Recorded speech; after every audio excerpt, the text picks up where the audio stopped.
Сәлем достар, мен Лаура Тілеужан. Сіздермен бірге бүгін бел омыртқасын қалай қалпына келтіру керек, сол бойынша құпиялармен бөлісетін боламын. Күнделікті маған келетін 10 адамның 9-ында бел омыртқасында қисаю барын байқадым.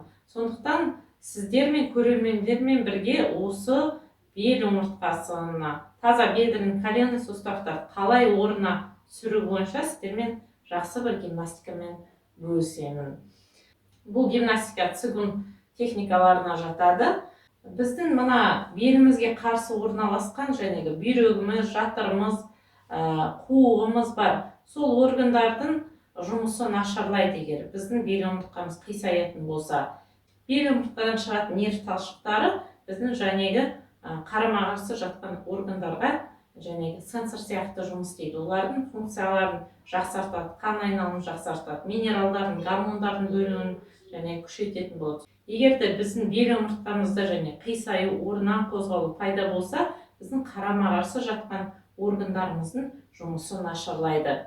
Енді гимнастика бізде өте жеңіл. Аяғыңызды бір түзу сызыққа қоясыз, екінші аяғыңызды да түзу сызыққа қоясыз, аяғыңызды бірге қосасыз.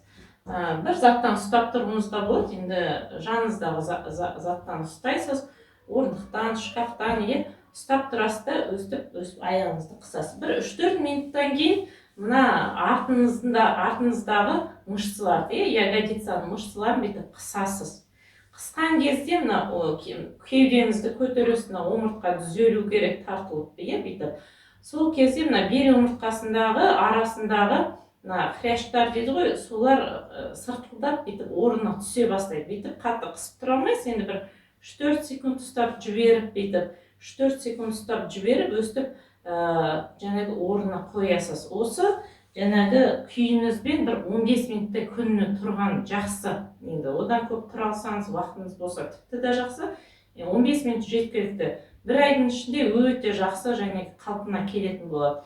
Ол жәнедегі белдің қисайған бір себебі таза бедренный суставтар.